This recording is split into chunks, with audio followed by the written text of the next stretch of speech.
রাত পোহালেই পৌষ সংক্রান্তি। সেই উপলক্ষে দেদার বিক্রি হচ্ছে মাটির তৈরি সরঞ্জাম। আগামীকাল গোটা বাংলা শহর থেকে গ্রামতলির মানুষ মেতে উঠবে মকর সংক্রান্তি উৎসবে।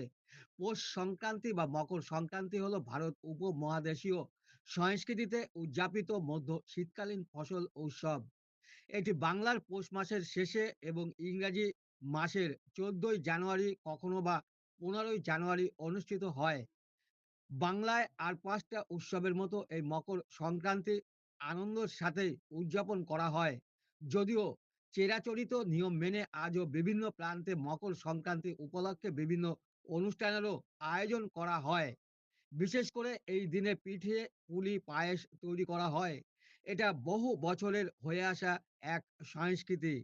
শীতের এই সময় খেজুর রস, খেজুর গুড় পাওয়া যায়। এছাড়াও মাঠ ভর্তি শীতকালীন ফসল।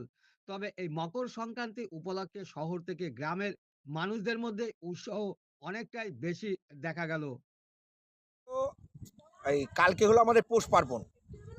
পৌষ পার্বণে এই দিনে আমাদের প্রত্যেকেই বাঙালির, আমাদের এদেশীয় লোকেরা আজকের দিনে পিঠে খাবে, আর পূর্ববঙ্গের লোকেরা কালকের দিনে পিঠে খাবে।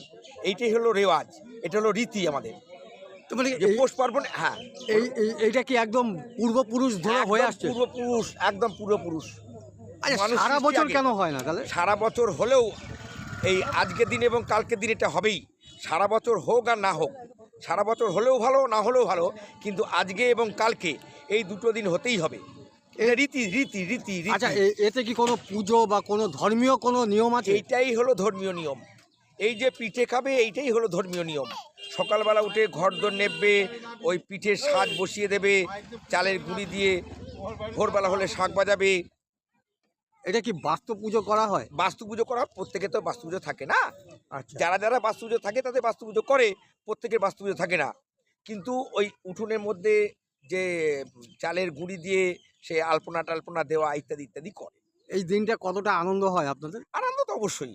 পিঠে পুলি হচ্ছে যখন, নতুন গুড়ের পিঠে আর শীত, এটা আনন্দ তো এমনিতেই। প্রত্যেকের লোককে কিন্তু ফুটবল খেলতে যেত মাঠে, এখন কিন্তু কেউ ফুটবল খেলতে যায় না।